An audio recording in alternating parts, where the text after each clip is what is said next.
करने के लिए आई हूँ कि आप सब आगामी 18 तारीख को जो लोकसभा चुनाव है उसमें हमारे अख्तरुल इमान को वोट देकर के पतंग छाप पे 5 नंबर पे वोट देना है, पतंग छाप पे, और अख्तरुल इमान को जिताना है क्योंकि वही नेता है पूरे सीमांचल में जिसके की मुंह में आवाज है और जो आपकी हक की लड़ाई लड़ सकता है। बाकी किसी के ना मुंह में आवाज है ना उनको पता है कि आपकी दुख दर्द तकलीफें क्या है, आपकी समस्याएं क्या है। मेरे हिसाब से तो बाकी नेताओं को ये भी नहीं पता होगा कि आपकी समस्याएं क्या है। मैं आपको उंगलियों पे गिनवा सकती हूँ। आपकी शिक्षा, ठप, रोजगार नहीं, बाढ़ पीड़ित है हम, बीमारियों से ग्रसित है हम, रोड टूटे हैं, पुलिया टूटी है, हमारी माँ बहनें जब जाती है अस्पताल तो बीच एम्बुलेंस रास्ते में ही रह जाती है और वही दम तोड़ देती है वो। ये सब परेशानियां इतने सालों से हम झेलते आ रहे हैं।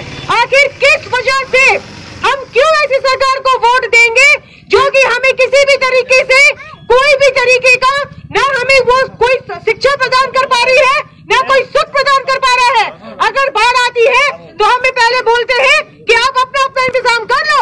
हम अपना इंतजाम अगर खुद ही कर ले तो तुमको वोट किसके लिए देते हैं हम?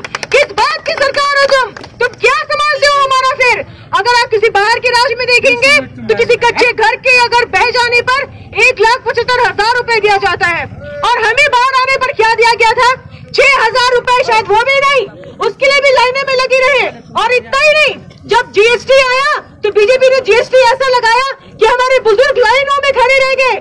कितने लोगों की मौतें हो गई इस चक्कर में, अस्पताल में उन्हें दवाइयां नहीं मिल पाई क्योंकि नोटबंदी कर दी गई थी, वो भी शाम के ऐसे 7 बजे जिस वक्त की हम कुछ करने लायक नहीं थे, हम कुछ भी बदल नहीं सकते थे।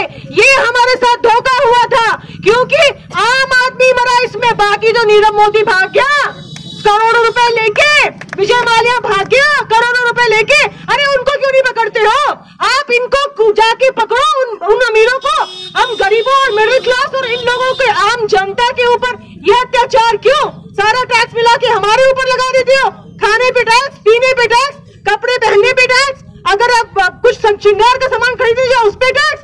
थोड़े दिन के बाद सुनोगे कि भाई सांस लेने पर भी टैक्स है, काम ही खत्म है, सांस लो उसके लिए भी टैक्स दो, उसके बाद बस काम खत्म है, हम उसका ही टैक्स भरते भरते रह जाएंगे। इसीलिए आप लोगों से गुजारिश है कि इस बार सरकार को बदलो, तोड़ो।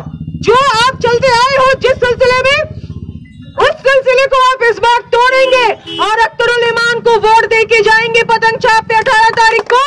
और इस बार पतंग तो मैं लहराऊंगी, आप सबको पतंग लहराना है इस बार। हम सब पतंग लहराएंगे, बाकी सारे हाथ मलते रह जाएंगे।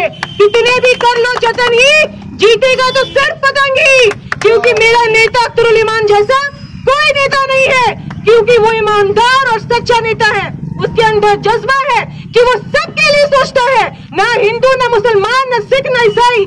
मैं एक पढ़ी लिखी एजुकेटेड डॉक्टर होकर ये बात बोल रही हूँ कि ना वो हिंदू, मुस्लिम, ना सिख, ईसाई के बारे में सोचता है, बल्कि वो आप सबके लिए सोचता है, वो भी बिल्कुल निष्पक्ष होकर सोचता है। तो आप ऐसे नेता को चुनेंगे, ना कि वैसे नेता जिन्होंने आपके पिछले 10-15 सालों में कुछ भी आपके लिए नहीं किया। तो आप मेरे हिसाब से, मैंने आपको जो समझाया, अगर आपका वोट आपकी समझ में आता है तो आप ये निर्णय लें और महिलाओं को भी बोले कि अपना मत उतना ही उनके लिए इंपॉर्टेंस रखता है। आप जाके वोट अपना दें और इस सरकार को, वहां से गद्दार सरकार को उस कुर्सी से उठा के आप नीचे फेंक दीजिए और उनको बता दीजिए कि आम जनता की ताकत क्या होती है।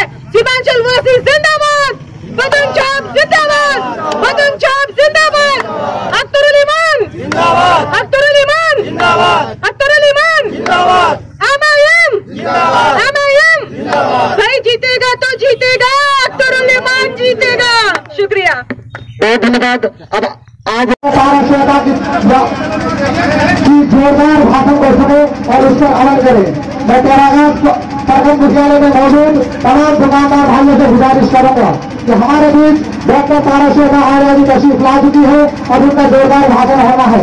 उनसे कब मैं चाहूंगा चंद मिनट के लिए डॉक्टर मास्टर सरकार से आजी साहब आप आए और चंद बातें कहें, उनके बाद फिर मास्टर